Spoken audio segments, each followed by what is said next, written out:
Dear students, in this lecture I am going to explain how to solve a portal frame by an example. Here, as we have seen earlier in the previous lecture, that there are few assumptions using which we can solve a portal frame, which are used for railway truss bridges.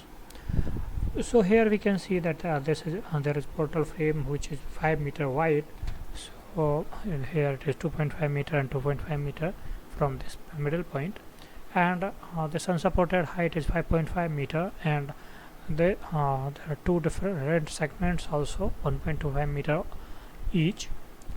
So now to solve this, we have to see then again there are two assumptions that there is a point of control flexure in each column at the middle of unsupported height, and the second assumption is that both the columns resist equal horizontal load. So when the horizontal load is 100 kilonewton, half of the 100 kilonewton, which is 50 kilonewton, has been registered by each column, and in turn it is registered by each support.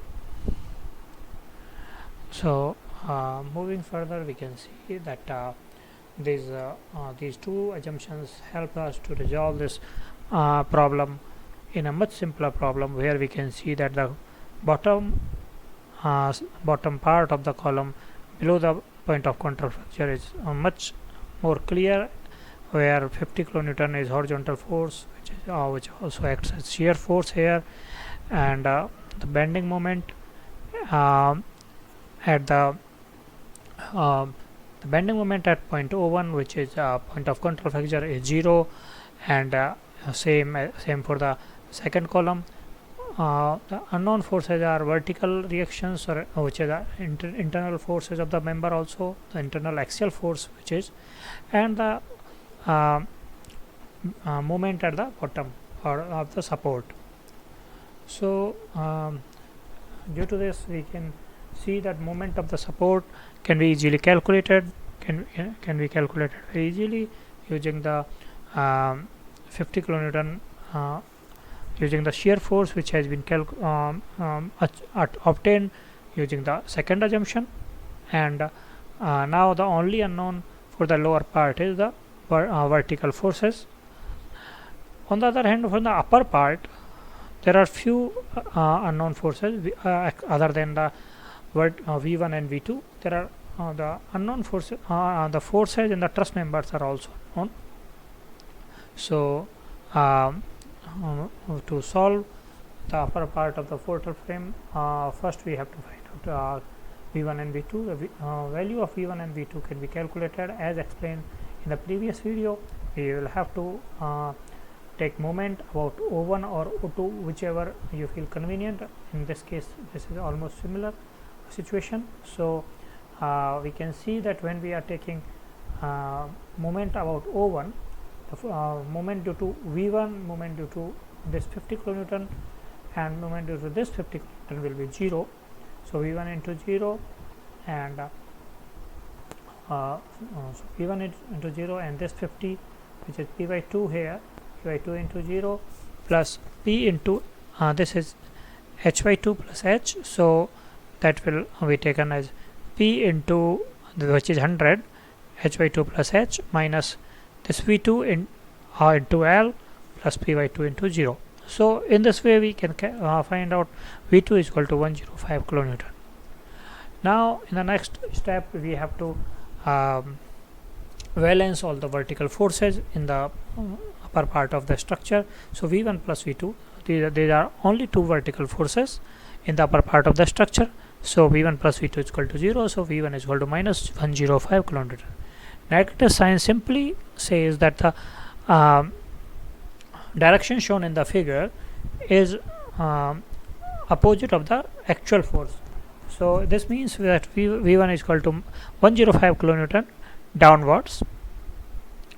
So now for further analysis, we have to use either method of joints or method of section, or we can use a combination of these two strategies. find a quick answer or a desirable answer. So in the next case, to use method of section, here what we will do, we will take a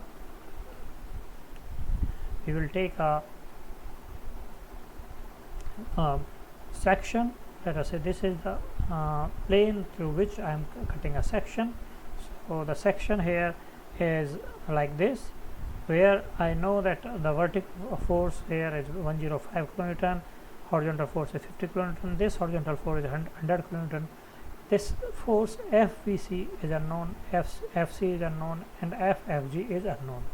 So now looking at this, I can see that it will be very convenient to take a moment about C. If I take moment about C, I can see that the three unknown forces FVC, FFC, and FFG, two unknown forces out of the three, these two FVC and FFC will pass through C, therefore their moment will be 0. Only unknown in this equation will be FFG. So the first equation I will go for will be the moment about C. Therefore taking moment about C, we are taking clockwise as positive. So this V1 105, this will be creating anti-clockwise moment, so that it has been taken as minus V1 into L by 2. This distance is L by 2, perpendicular distance, plus P by 2 into H by 2 plus H, and this P passes through C, so P into 0. FVC, PC passes through C, 0. FFC passes through C, so FFC into 0, and FFG passes the perpendicular distance of 1.25 meter, so this becomes minus 105 into 2.5 plus 50 into 5.25 plus FFG into 1.25. In this case, incidentally, FFG comes out to be 0 due to geometry. It may not be 0 in some other cases with different geometry. So after finding out FFG, the next target will be finding out either FBC or FFC. Now only two unknowns are left, so I will go for balancing vertical forces, then balancing horizontal forces. So first I am balancing vertical forces of the section, taking upward as positive, and here we can see that only two vertical forces are there. One is V1 and second is vertical component of FFC. Here the angle theta has to be considered, that angle at this place between FC and FG. So in this case, this distance is 1.25 and this distance is 1.25, so theta is 45 degree. As we can see that this distance, horizontal distance and vertical distance are equal. So by calculating this, writing this equation, I will have to write minus V1 plus FC into sine theta equal to 0. So theta is 45 degree. Hence we find that FFC is equal to 148.47 kilonewton. So now out of three unknowns of this section, now we have now we have obtained two values of unknowns. So only unknown force is FBC now. So for that we have to balance horizontal forces. So by balancing horizontal forces, I will be writing minus P by 2, which is this force, plus P, which is this force, and plus FBC, which is this unknown force, FFC cos theta, this force, and FFG. So on solving this, putting all the values, and by solving this, we calculate FBC is equal to minus 155 Newton. Now moving further, we can see that all the unknowns have been solved for the previous section, we will have to choose another section now. This section is chosen very close to the column 1, so that we don't have a problem to find out perpendicular distance of the resolved forces. Here we can see that again there are 3 unknown forces, there are 2 unknown forces, FBF and FAF.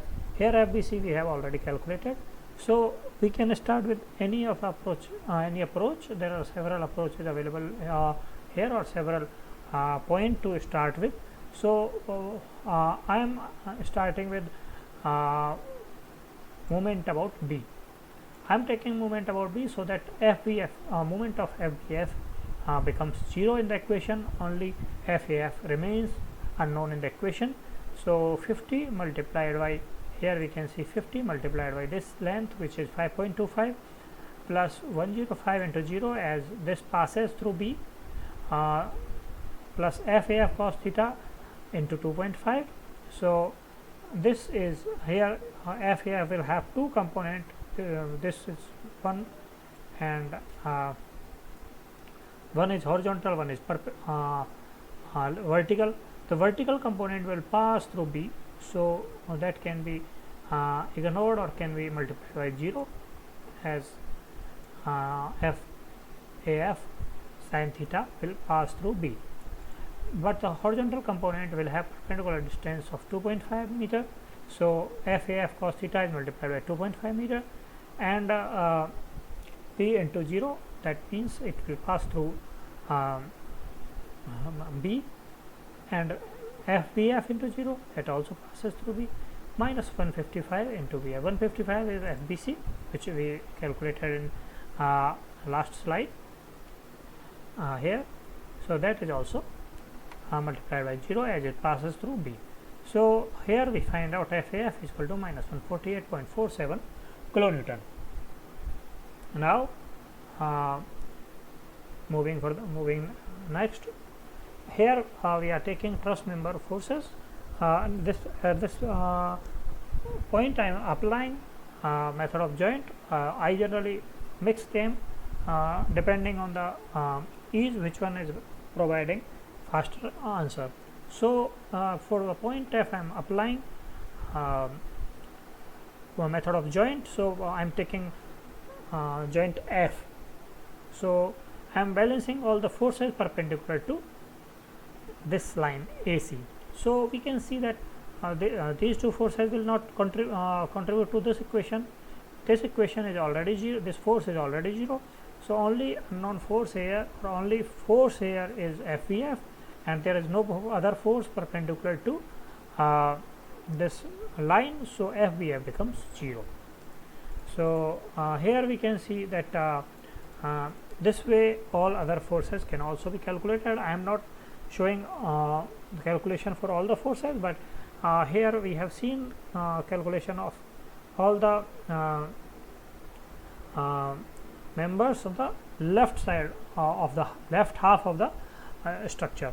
Now for about the column, we have to find out shear force and bending moment in the column. So we can see that if we start from the bottom, so the shear force at the bottom here is P by 2, that is equal to 50 kilonewton, and here this the value of this force was 148.47. so horizontal and vertical component of this force were 105 kilonewton each.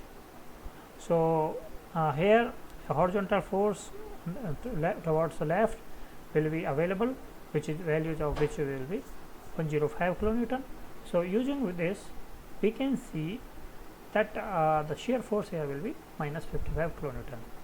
Similarly, bending moment, when we are starting from the bottom from O1, so mx will be 50 into x, as the bending moment here at this point is 0. So here it will be, when we start moving upwards, it will be 50 into x, and beyond A and moving upward, it will be 50 into x minus 105 x minus 2.75. So that will be 288.75 minus 55 x kilonewton. So using this will be the final shape. This is the left one, is shear force diagram, and on the right we can see the bending moment diagram of the column. Thank you.